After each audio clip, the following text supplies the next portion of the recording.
up, we have Teleport to the Augmented Real World with live interactive effects. Presenting today are Andrew Chalmers and Warren Butcher from the Computational Media Innovation Centre at Victoria University of Wellington. Andrew's a research fellow with expertise in lighting and reflectance modelling, also virtual reality and augmented reality and real-time rendering. Warren's a technician with over 30 years of experience working in IT, video production, visual effects, and design. Please welcome Andrew and Warren. Hi everyone, my name's Andrew, this is Warren. We're from CMIC, Victoria University of Wellington, New Zealand. Today we'll be talking about live interactive effects. Previously we had work done where we were able to live stream 360 videos such that anyone in the world was able to teleport to remote locations feeling telepresence. We introduced augmentation to this such that they could interact with the video, heightening the sense of telepresence. While this looks nice, the virtual objects were simply overlaid. There was no sense of depth, they could not go behind real objects. A second problem is that there's no mutual collision detection between the real and virtual world. Real objects could not push against virtual objects could not bounce off real surfaces. Today we're going to show a solution for this. On stage we have a 360 camera live streaming, that's you right now. Yeah, there you go, hello. Yep, there's you. And on stage we have Warren Butcher. We've augmented a meteorite orbiting around him, and as you can see, it not only goes in front of him, but it also goes behind him. We've got this mutual occlusion happening. Go around one more time. And if I drop that in front of him, he can also push it along using natural hand gestures.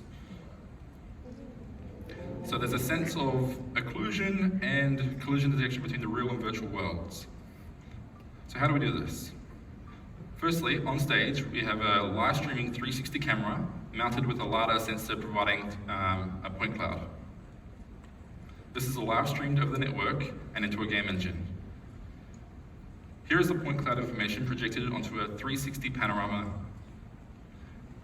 You can probably spot Warren somewhere in there. There's one right there waving. All right, so we can't use this directly. There's plenty of holes through it.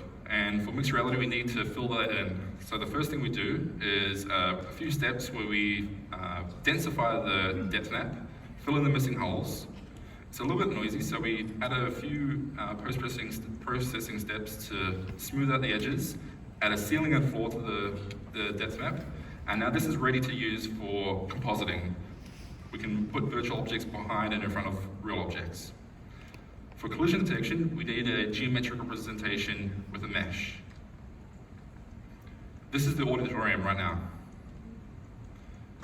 We achieve this by first putting a spherical primitive in the center of the scene and distorting each vertex based on that depth map. This is the result you see now. All right, so that's how we do it. Let's show an example of using this. I want to switch over to a different perspective. The idea is telepresence, so I want to set up a producer and perform a scenario where I, the producer, am going to be remotely located, and Warren is going to be locally co-located with the 360 camera.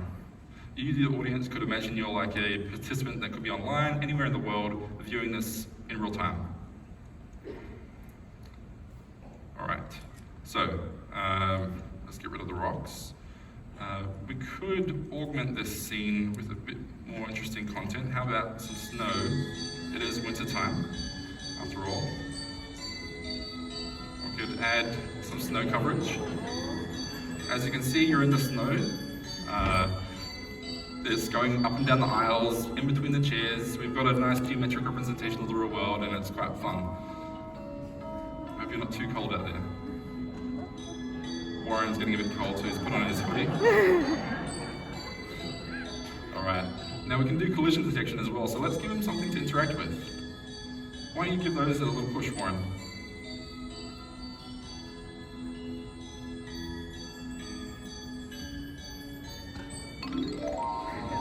Beautiful. let's decorate the environment a little. It's looking a little festive. Let's make a little Christmas tree over there. Fireplace, it's looking beautiful now. Although the snowman's hat is a little boring in my opinion. Could you make that a bit more interesting?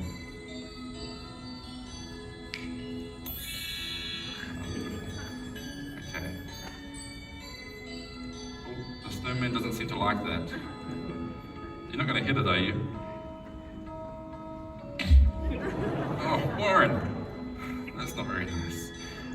Let me rebuild that. Alright, well I'll let you two sort it out. Say goodbye now. Alright, that concludes our first demo. With this demo we're able to demonstrate mutual occlusion between the, thank you very much, with the real and virtual world. There was collision detection and occlusions being handled. There's one more thing though. You would notice that I was constrained to only looking around, rotation only. I couldn't move away from that position, and for teleporters, it's quite a constraint to teleport and feel like you're stuck in one location. Ideally, you would be able to move around, walk around freely. So this is another demo running in real time. We've captured the location beforehand, but I can move around in real time. So I can rotate like usual, but I can also deviate from the captured path. All those spheres there that you see was the captured points where I had the camera capturing that location. And as you can see, I've moved away from that position, extrapolating, interpolating away, and this will provide users a sense of telepresence, a heightened sense of telepresence, being able to freely walk around. Cool, so that concludes the demo today. Today we've shown you how we can create interactive effects, allowing for people at a distance to connect and communicate with creative storytelling. This is a part of a larger project called the Televerse, which aims to provide a better way to connect people at a distance. Thank you.